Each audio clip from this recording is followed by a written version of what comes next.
O senhor diz que a leitura de ficção é importante para mostrar à leitura as possíveis situações da vida e torná-las familiares quando eventualmente ocorrer. Isso se refere apenas àquela ficção possível? Como ficará a ficção imaginária que extrapola a realidade, como aquele filme brasileiro Se Eu Fosse Você, no qual os dois protagonistas trocam de corpo? Ou a ficção científica como Superman, etc. Muito bem. É claro que a imaginação é a única função pela qual nós podemos conhecer o possível. A função específica dela é isto aí.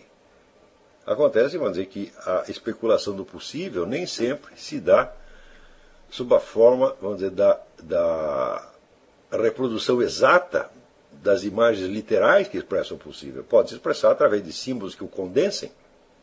E, nesse caso, vamos dizer, histórias aparentemente impossíveis podem expressar possibilidades reais. Porém, acontece que nos últimos tempos tem aparecido uma série de histórias, sobretudo no cinema, onde situações que são realmente impossíveis são vividas como se fossem possíveis. Se fossem possíveis. Tá certo? E isso aí só serve realmente para paralisar a sua imaginação.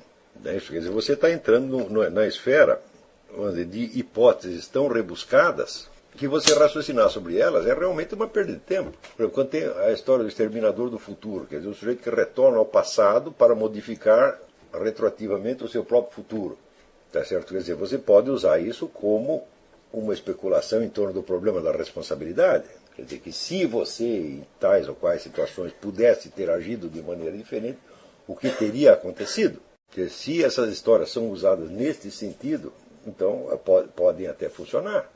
Não é isso? Mas você não esqueça que, vamos dizer, é próprio da linguagem poética ela conseguir compactar dimensões da experiência que geralmente aparecem separadas e que só se compactam na linguagem. Se você pega a história do Kafka, do sujeito que acordou e percebeu que tinha virado uma barata, e, bom, isso só acontece na dimensão da linguagem, quer dizer, ele vai juntar numa só frase a consciência humana de poder refletir sobre o seu estado com a experiência de ser tão desprezível quanto uma barata. Mas a barata não tem essa consciência. Isso só pode, vamos dizer, se fundir na linguagem poética propriamente dita. Se você pega uma história como a do Superman, o que você faria se você tivesse tais ou quais poderes? Né? Você pode raciocinar nesse sentido, porém seria mais plausível você fazer isso por etapas, e não você saltar direto do seu estado, vamos dizer, de impotência para de quase onipotência. Não é isso? Além disso, existe uma espécie de coerência imaginativa, quer dizer que aquilo que está sendo proposto como história tem que ser coerente com ele mesmo, porque senão, note bem, senão aí entra um componente extremamente sério, que é a mistura da imaginação com o raciocínio hipotético. Imaginar uma coisa, imaginar uma sequência de acontecimentos é uma coisa. Fazer hipóteses é outra. O fazer hipóteses é uma atividade, vamos dizer, da razão construtiva. E a razão construtiva pode conceber as coisas que vão muito além da imaginação.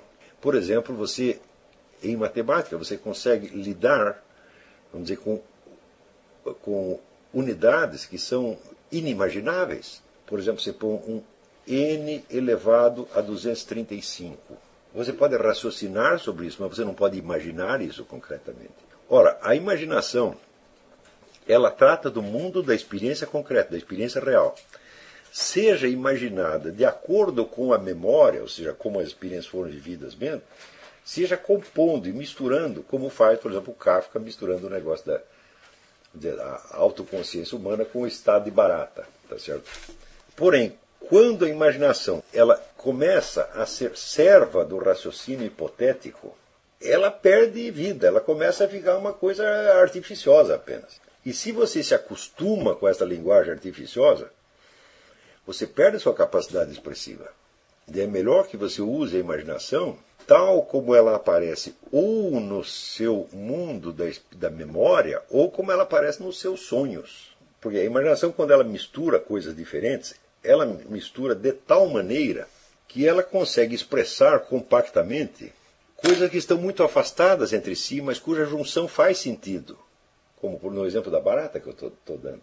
Tá certo? Porém, O raciocínio hipotético consegue conceber coisas que não fazem o menor sentido, que são puras construções mentais, tá certo? E que escapam da expressividade da experiência humana, seja a experiência real, seja a experiência imaginária. A maior parte do que hoje se faz como pretexto de ficção científica, tá certo? Ou de filmes de horror, assim, é exatamente isso. É forçado demais, é artificioso demais. Quer dizer que não tem nada a ver com a experiência humana, nem interna, nem externa. São meras hipóteses racionais coloridas de imagens. Você inventa a hipótese e depois você coloca uma imagem em cima. Então, perde a força simbólica e se torna mera alegoria. Você está entendendo? O que é alegoria? Alegoria é uma imagem inventada para dizer alguma coisa que podia ser dita de outra maneira. Ora, a verdadeira linguagem poética ela consegue dizer coisas de tal modo que você não conseguiria dizer de outra maneira. Então, é melhor você conservar essa linguagem imaginária, linguagem literária, para aquelas coisas que não podem ser ditas de outra maneira. Fora disso, você entra num mundo de especulações hipotéticas que são puros produtos lógicos, mas sem consistência lógica. Então eles não têm, de fato, não têm persuasividade. Note bem que quando você assiste um filme como, sei lá, vocês assistiram esse filme 3 e 12, 3 e 10 para Yuma, né? Passou recentemente, né? Com esse Russell Crowe, né? E tem todo aquele problema, vamos dizer, do menino com o pai, aquele drama humano todo, né? Você vivencia aquilo como se estivesse efetivamente acontecendo. Mas quando você assiste o Super-Homem, o que acontece? Vou dar outro exemplo. Você assiste o Senhor dos Anéis. Você assiste o 3 e 10 para Yuma, você assiste o Senhor dos Anéis e assiste o Super-Homem.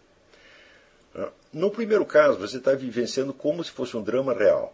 Você sabe que não é real, mas você faz a suspension of disbelief, a suspensão da descrença, e você vivencia aquilo como se fosse um drama real, portanto, com os valores morais reais envolvidos e as emoções respectivas. Quando você assiste O Senhor dos Anéis, você vivencia como se fosse um sonho.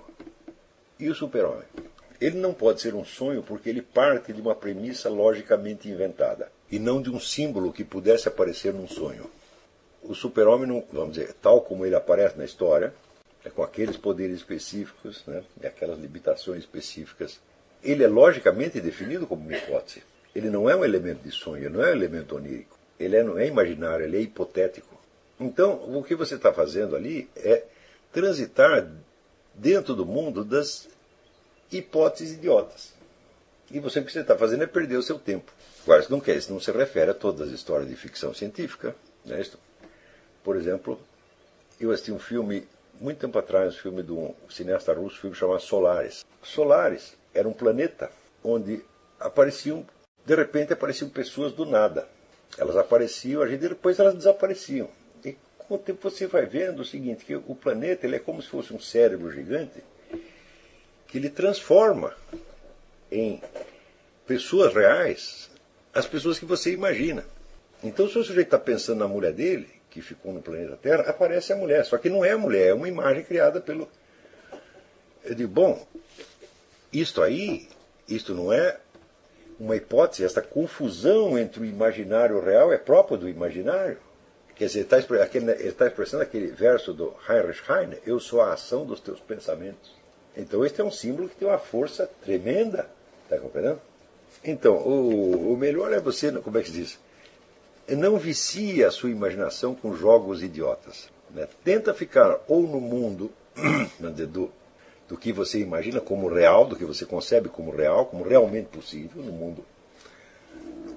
mundo onde existencialmente admissível, ou tenta ficar dentro da linguagem onírica, a linguagem dos mitos, lendas, etc, etc.